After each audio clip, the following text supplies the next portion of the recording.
दोस्तों, कमांडर सुधीर का नमस्कार। मैं अपने YouTube चैनल कमांडर स्ट्राइक्स के माध्यम से आप लोगों के साथ में गुफ्तगू करता रहता हूँ। विभिन्न विभिन्न विषयों पे चर्चा करता रहता हूँ और वो सारी चर्चाएं ऐसी हैं जो हमारे भारतवर्ष के लिए, हमारे राष्ट्र के लिए बहुत ही महत्वपूर्ण है। मैं ज़्यादातर चीज़ें जो इस चैनल पर जिनका डिस्कशन करता हूँ वो युवाओं के लिए बहुत ही महत्वपूर्ण है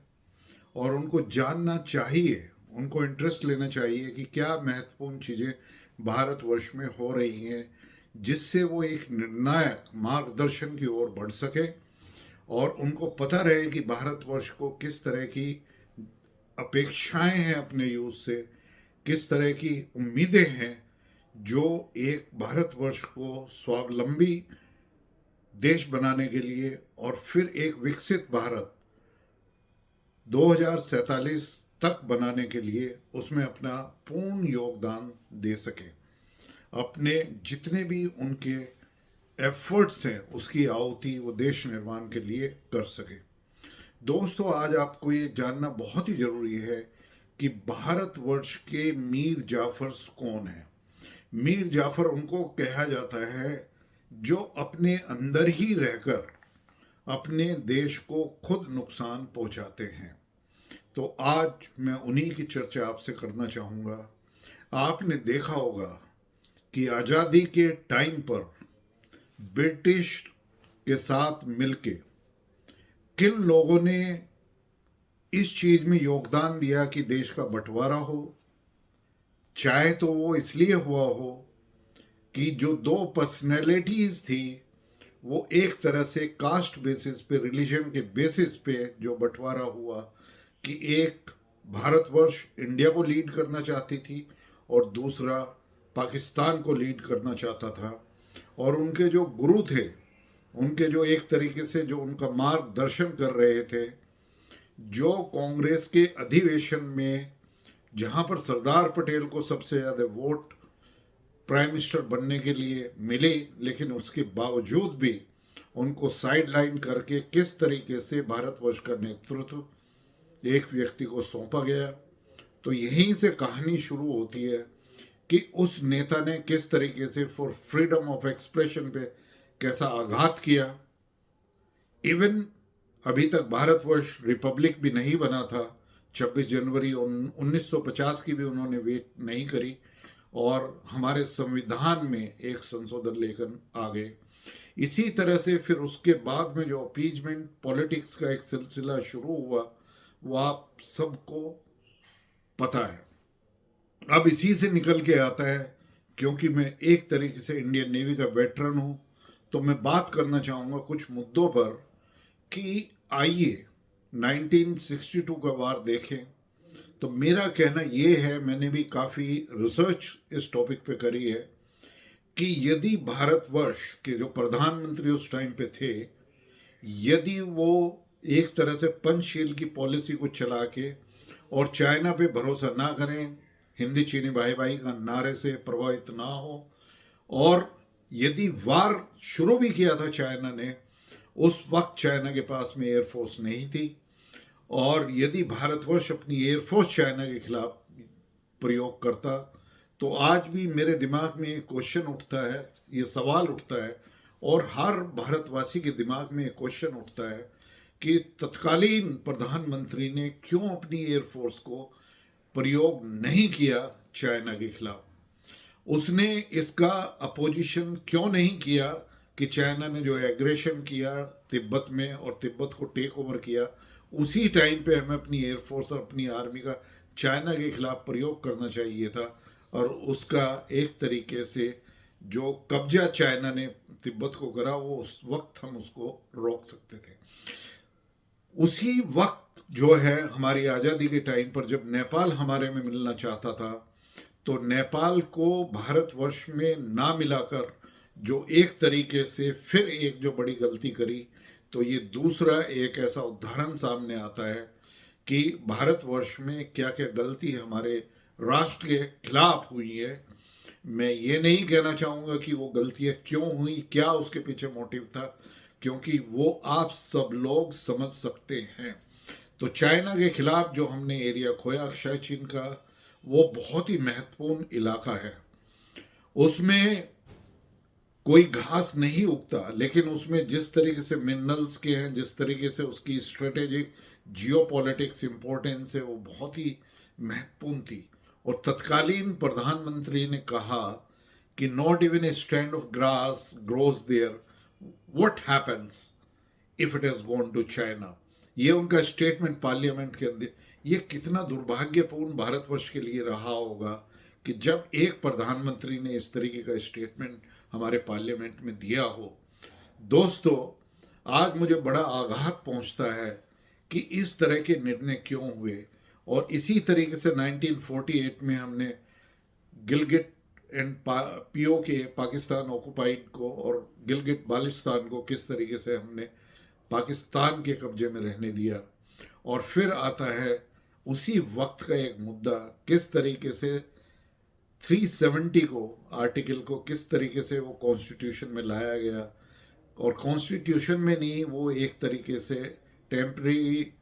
प्रोविजन था, लेकिन उसका मुद्दा क्यों यूएनओ में उठाया गया, यूएन में उठाया गया। और इसी तरीके से क्यों जम्मू कश्मीर को इतने दिनों तक एक मेन स्ट्रीम से अलग रखा गया, जो यहाँ पर पूरे भारतवर्ष में डेवलपमेंट हुआ उससे अलग रखा गया। फिर उसके बाद तो एक कहानी शुरू है, किस तरीके से वर्शिप एक्ट, उसके बाद में वक्फ बोर्ड एक्ट, किस तरीके से बार बार वो संशोधित किए गए, और किस तरीके से कांग्रेस रिजिम ने किस तरीके से हमारे जो कॉन्स्टिट्यूशन ऑफ इंडिया है, जो हमारा संविधान है, उसके ऊपर कितने आघात किए, किस तरीके से उसका गला घोटने की कोशिश करी। पर सबसे बड़ा आघात फिर इमरजेंसी के दौरान हुआ। तो दोस्तों, इससे आप पता लगा सकते हैं कि एक अपीजमेंट की पॉलिटिक्स में किस तरह की चीज़ें हुई, और किस तरीके से जो है ना, वो आर्मी का भी मनोबल जो है ना तोड़ा गया। आर्मी के जो हथियार थे उनको नहीं किया गया। किस तरीके से आर्मी की जो एक तरीके से जो एक्विजिशन होती थी बाहर से, उसमें किस तरीके से करप्शन था। और फिर उसके बाद में आती है कहानी, अभी लेटेस्ट है, कि किस तरीके से सूडो इंटेलेक्चुअल या जो अर्बन नक्सल या एक तरीके से लेफ्टिस्ट विचारधारा के जो लोग भारतवर्ष में हैं, वो बहुत ही भारत की सुरक्षा के लिए बहुत ही खतरनाक है। वो सभी मैं उनको कंसिडर करता हूँ मीर जाफर। उनमें एक कौम आती है जर्नलिस्ट को, जिनको बाहर से फंडिंग हो रही है एनजीओ के द्वारा, जिनको लगातार उन लोगों से, जॉर्ज सोरस जो अमेरिका में है, जो पूरे विश्व के ऐसे देशों में डिस्टेबलाइजेशन प्रोसेस कराते रहते हैं, जो वहाँ पर एक तरीके से जहाँ पर ठीक से सरकार चला रही है या डेमोक्रेसी फंक्शन कर रही है, वो कैसे he is the king of destabilisation. और किस तरीके से बाइडन ने उनको एक हाईएस्ट अवार्ड दिया है यूएसए का। तो आप इससे पता लगा सकते हैं कि किस तरीके से डीप स्टेट्स और किस तरीके से वो सारी फाउंडेशन है यूएस के अंदर जो इस तरह की फंडिंग करती है और जो डीस्टेबलाइजेशन प्रोसेस को अराउंड द वर्ल्ड सपोर्ट करती है। और हमारे यहाँ पे भी काफ़ी लोग ऐसे हैं जो आपने देखा होगा, हमारे लीडर ऑफ अपोजिशन और उनके साथ कांग्रेस के काफ़ी लोग वो भारतवर्ष के खिलाफ बोलते रहते हैं। और वो यहाँ तक जाते हैं कि हमारे आर्मी का मनोबल इतना कमज़ोर करते हैं कि जब बालकोट में स्ट्राइक, एयर स्ट्राइक होती है, डीप पेनिट्रेशन स्ट्राइक भारतवर्ष करता है, तो वो उसके प्रूफ मांगते हैं। वो भारतवर्ष की सेनाओं के और एयरफोर्स के जज्बे पर प्रहार करते हैं। वो कहते हैं कि शायद ये हुआ ही नहीं है, ये भारतवर्ष की एक काल्पनिक और एक ये वीडियो के ऊपर तैयार किया हुआ, कंप्यूटर के द्वारा तैयार किया हुआ एक प्रसारण है। तो किस तरीके के वो, इसी तरीके से जब सर्जिकल स्ट्राइक भारतवर्ष ने पाकिस्तान के अंदर घुसकर उनके जो टेररिस्ट के ट्रेनिंग के ठिकाने थे उन पर प्रहार किया, तब भी उसके ऊपर क्वेश्चन उठाए गए। कभी प्रधानमंत्री को मौत का सौदागर कहा जाता है, कभी उनको चाय वाला कहा जाता है, कभी कोई कांग्रेस का पाकिस्तान में जाकर ये मदद करता है कि पाकिस्तान भारत के इलेक्शन प्रोसेस में जो है वो कुछ गलत होने वाला है तो इसमें पाकिस्तान की क्या सहायता हो सकती है, किस तरीके से कांग्रेस के और एक डायनेस्टी जो रूल कांग्रेस को करती आई है उसके युवराज ने, जो आजकल हमारे लीडर ऑफ अपोजिशन में, किस तरीके से उन्होंने कम्युनिस्ट पार्टी ऑफ चाइना के साथ एक करार 2008 में किया। और फिर सबने आप देखा होगा कि इसी की वजह से कि जेएनयू में किस तरीके से एक युवा ने भारत के जो है ना टुकड़े टुकड़े गैंग के एक जो नरेटिव चलाया गया, किस तरीके से वहाँ पे नारे लगे, किन लोगों ने उनको सपोर्ट किया, ये आप देख सकते हैं। फिर आपको पता है कि भारत में डिस्टेबलाइजेशन प्रोसेस के नरेटिव को चलाने के लिए किस तरीके से बाहर की फंडिंग से जो है ना वो अराउंड द वर्ल्ड जब हमारे लीडर ऑफ अपोजिशन बाहर जाते हैं वो किस तरीके से ऐसे लोगों से मिलते हैं जो भारत के खिलाफ नरेटिव चलाते हैं, चाहे वो एलान उमर हो या जॉर्ज सोरोस के और लोग हों, या इसी तरीके से वो डिफरेंट ऑर्गेनाइजेशन में जाके जो भारतवर्ष के खिलाफ, भारत के इंस्टीट्यूशंस के खिलाफ बात करते हैं,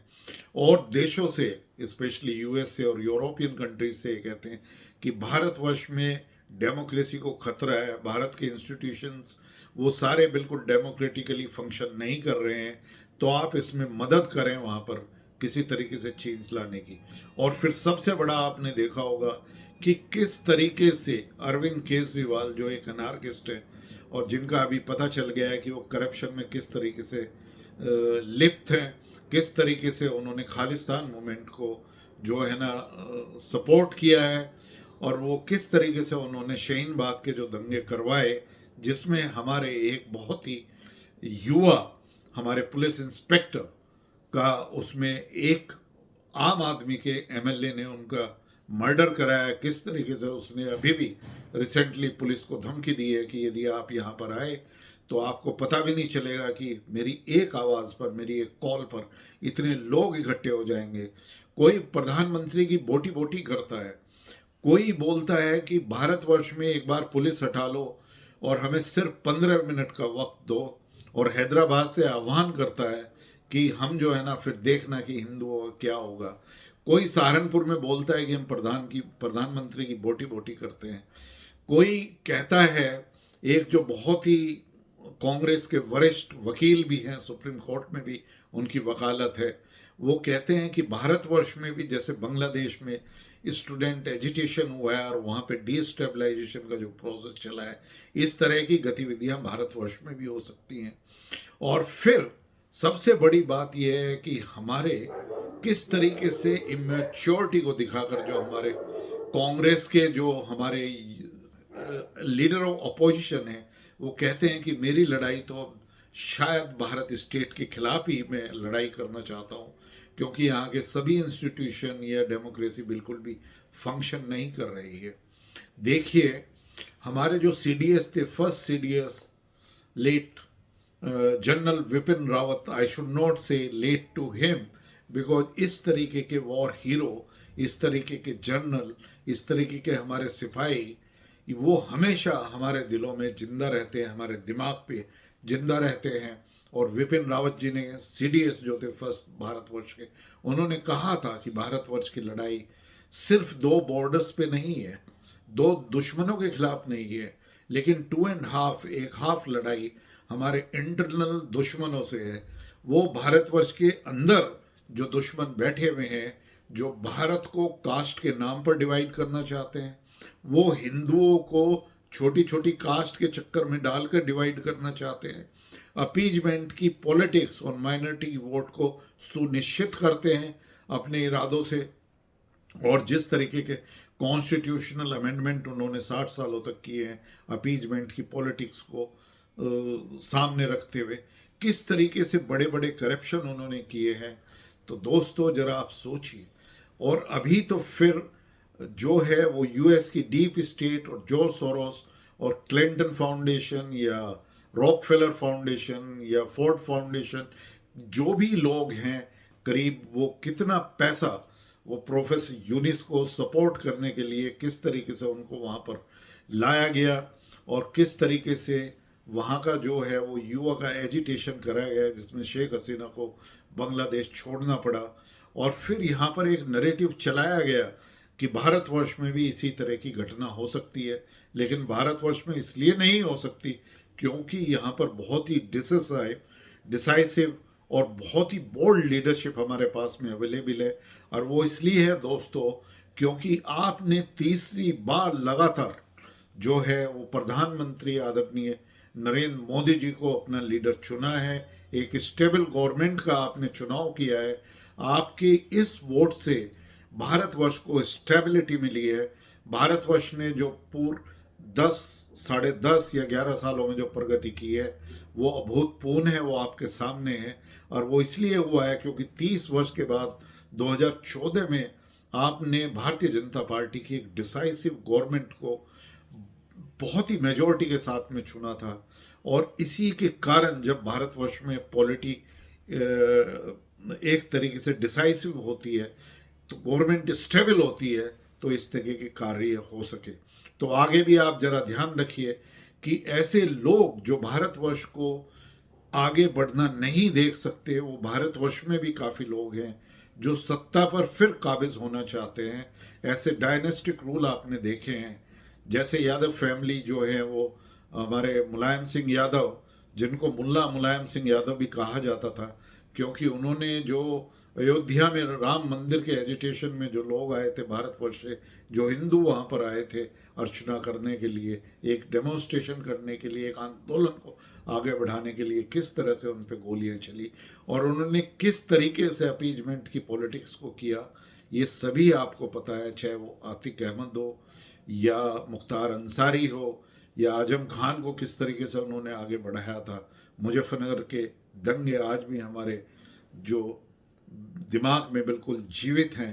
तो इसी तरीके से जो लालू यादव फैमिली है वो उसमें बिहार के अंदर जिस तरीके से स्टालिन की फैमिली है वो तमिलनाडु के अंदर, और एक जो नेशनल स्टेज पे डायनेस्टिक रूल हैं उन्होंने भारतवर्ष को कितना नुकसान किया है। तो दोस्तों, स्पेशली मेरे युवा दोस्तों, जरा आप देखिए, जिस दिन दिल्ली में जो एक हिस्टोरिकल मैंडेट जो है वो भारतीय जनता पार्टी को मिला और शाम के दौरान जब हमारे आदरणीय प्रधानमंत्री जी ने आपको सभी को भारतवर्ष को एड्रेस किया तो उन्होंने एक बहुत ही महत्वपूर्ण मुद्दा उठाया है और युवाओं के लिए आह्वान किया है कि कम से कम 1 लाख युवा आगे बढ़ के वो पॉलिटिक्स में आए। तो क्यों ये आह्वान उन्होंने किया कि उनको भी पता है कि किस तरीके से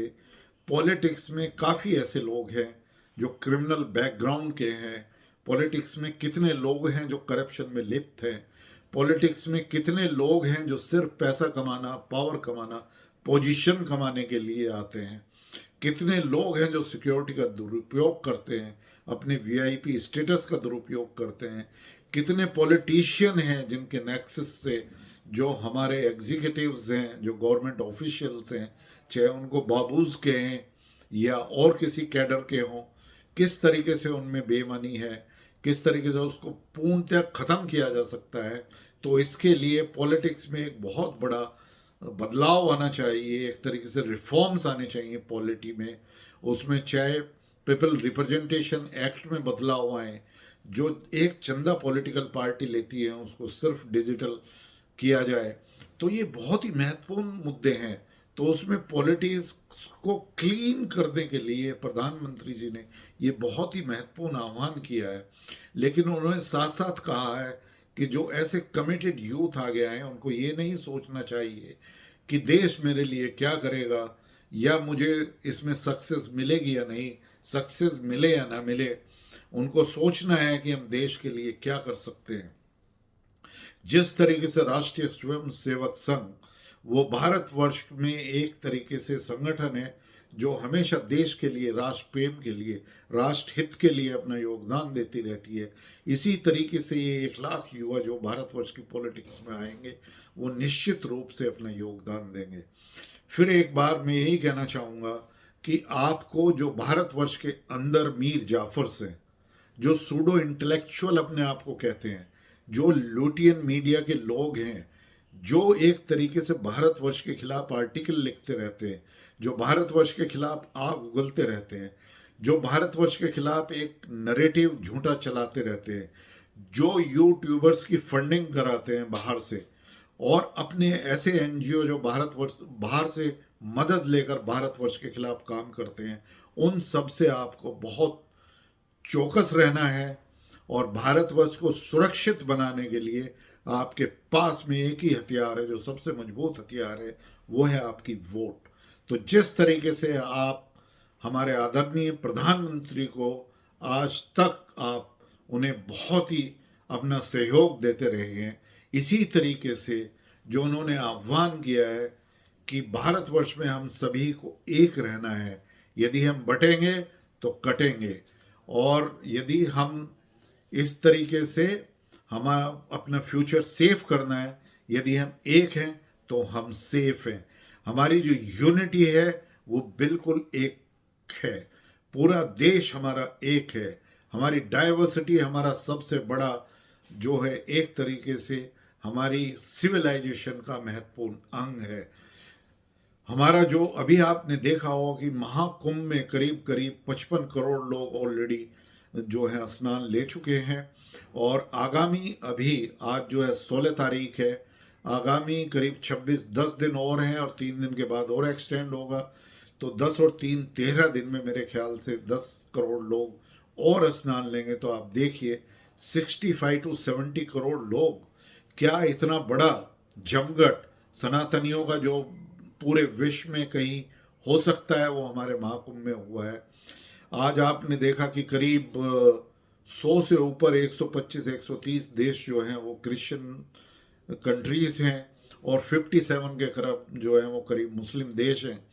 और भारतवर्ष में जो है ना वो सनातनी रहते हैं, और सनातन धर्म को फॉलो करने के लिए करीब 130 से 140 करोड़ लोग पूरे विश्व में हैं। तो आप देखिए उनका कितना बड़ा योगदान, उनकी कितनी बड़ी आस्था भगवान राम और हमारे सनातन धर्म के अंदर है, ये बहुत ही विशालतम है।